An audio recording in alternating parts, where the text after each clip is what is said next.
જય શ્રી કૃષ્ણ. હવે પૃથ્વી પર શ્રી વલ્લભનું પ્રાકટ્ય કેવી રીતે થાય છે, પ્રભુની એ લીલા પણ આપણે જાણીએ. આંધ્રપ્રદેશમાં કૃષ્ણ નદીના કિનારે કાંકરવાડ નામે એક ગામમાં યજ્ઞનારાયણ ભટ્ટ રહેતા હતા. વેદના સાક્ષાત અવતાર ગણાતા. એકવાર તેમણે સોમયજ્ઞ કર્યો અને એ યજ્ઞમાંથી શ્રી પૂર્ણ પુરુષોત્તમ પ્રભુ પ્રગટ થયા અને કહ્યું કે તમે 100 યજ્ઞ પૂરા કરશો ત્યારે હું તમારા ઘરે અવતરીશ. આમ યજ્ઞનારાયણ ભટ્ટની 5 પેઢી સુધી સોમયજ્ઞ થયા. શ્રી લક્ષ્મણ ભટ્ટના ઘરે છેલ્લો સોમયજ્ઞ થયો ત્યારે ફરીથી પ્રભુ પ્રગટ્યા અને કહ્યું કે હું જલ્દી તમારા ઘરે પધારીશ.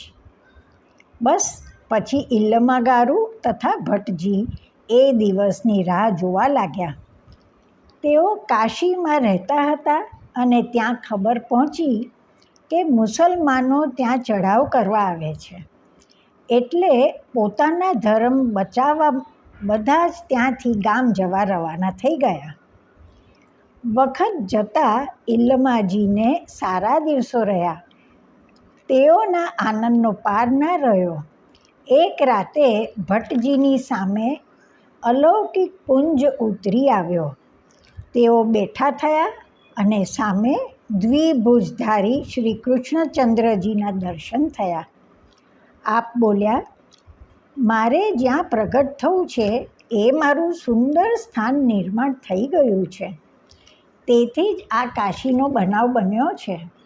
ભટ્ટજી, મારું પ્રાગટ્ય થાય ત્યારે નવજાત શિશુને મારું આ તાંબુલ ઘૂંટીને આપજો.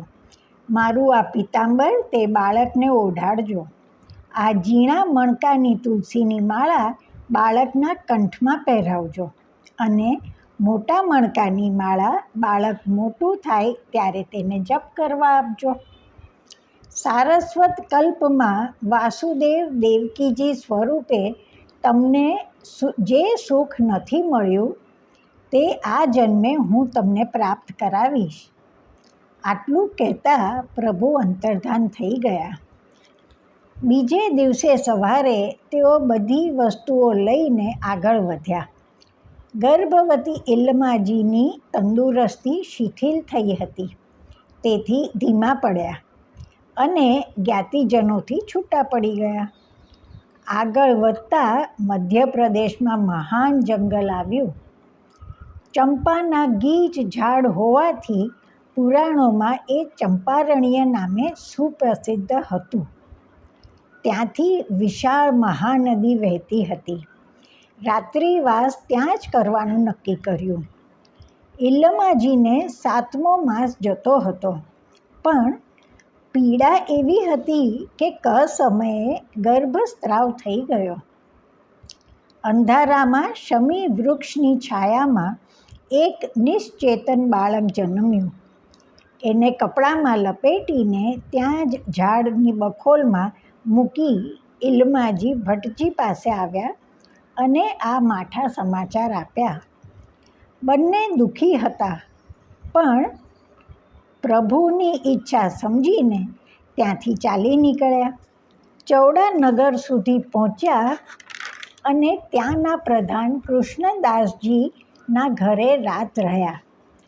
પ્રભુ ફરી ભટ્ટજીના સપનામાં આવ્યા અને કહ્યું કે મને ચંપારણ્યમાં મૂકીને કેમ આવી ગયા? મેં કહેલું ને કે હું અવતરીશ. તરત જ તેમણે ઇલ્લમાજીને જગાડ્યા અને સપનાની વાત કરી. બંને અરણ્ય તરફ, જ્યાં બાળકને છોડીને આવ્યા હતા તે તરફ ઝપાટાભેર ચાલવા લાગ્યા.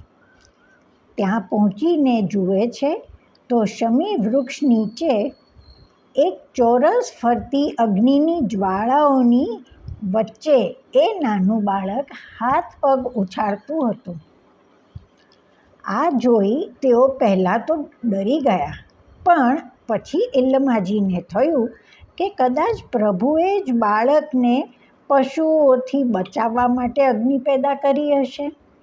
તેઓ જરાક નજીક ગયા ત્યાં તો આપોઆપ રસ્તો થયો અને અગ્નિની વચ્ચે જઈને બાળકને લઈ છાતીસર સૂંચ આપ્યો.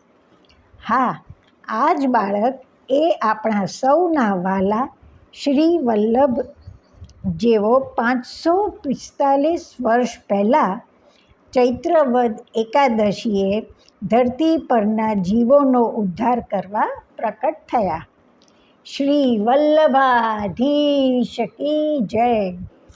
જય શ્રી કૃષ્ણ. ફરી મળીશું.